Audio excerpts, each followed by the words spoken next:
Hello and welcome to Talking with Famous People. My name is host Eric. I'm the host of Talking with Famous People. And today I'm going to basically talk a little bit about a couple of updates in my life, kind of vlog style here. Not something I normally do, is just talk about that, but I feel the need to make a video, and I feel myself somewhat hamstrung by the need to make a video that's on topic and not rambling and stuff like that. So I've decided instead to make a topic that's intentionally, make a video that's intentionally not on topic, and that permits me to be rambly if I want to be, because it's the only way that I can liberate myself from the constraint of expecting myself to do something better. So, nevertheless, I will try to make this as good as possible, which is to say I will try to keep it moving quickly, hopefully. I've got two main topics, actually, to be honest. I've got two topics I want to talk about. The first one is Rosie, the waitress from Denny's. The second one is my neighbor, my childhood neighbor, and my parents' neighbor, Gary. Let's do the second one first. Gary died last night. And while neither my parents nor I were particularly close with the family, my dad called me last night. I was sleeping, told me Gary died. And my dad's really quite hard of hearing, so it's kind of hard to have a phone conversation with him. But I felt as though his takeaway from the phone conversation was that I wasn't taking it very seriously or something, which is not the case at all. It was just that I was asleep and was trying to process the information as quickly as I could. I tried to reassure him of that, but he doesn't really hear that well yet. So I made sure I went over there today to talk to him. I was concerned as well that something like that's kind of heavy. I was worried about Gary's wife, whose name I don't even know except it's Mrs. Rowley. But so I went there. My dad wasn't home. I talked to my mom for quite a while. My mom was normal. I mean, I don't know what else to say. She seemed unaffected by that which has been affecting her this morning.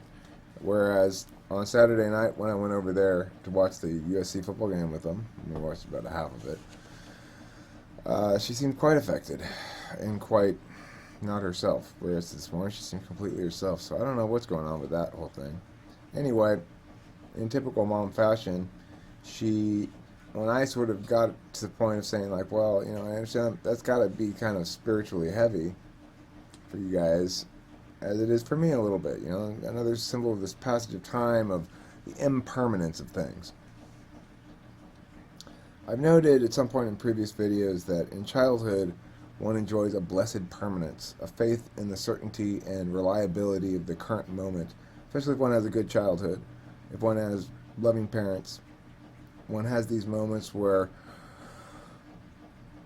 there's a car ride and there's a back seat of the car, there's sleeping, there's dreaming, there's arriving home in the rain and scrambling from the car into the coziness of the house.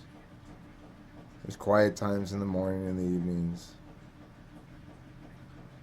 And there's a sense that at the end of the day you go home to this thing that's safe and permanent and forever and good. And of course it's not permanent.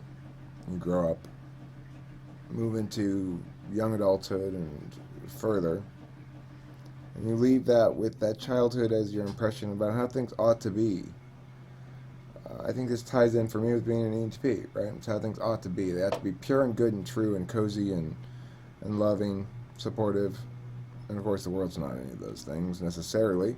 A lot of times it is and a lot of times it's not. But it ought to be.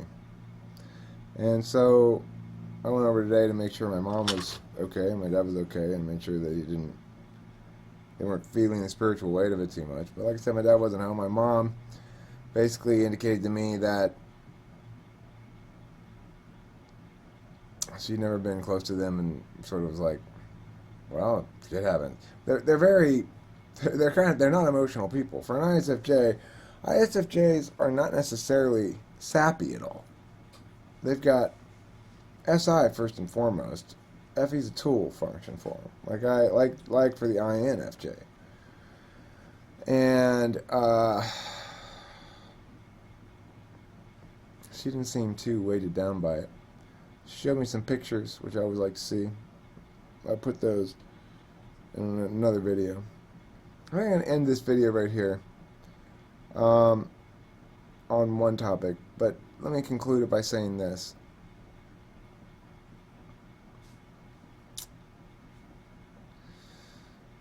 That's SI.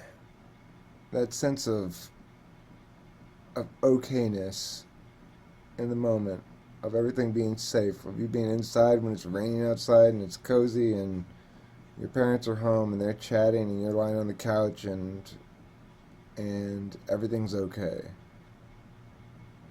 And everything's always going to be okay. But that illusion gets shattered. And how we cope with that varies. But hopefully we cope with it well eventually. And for those of us who didn't have that kind of idyllic childhood,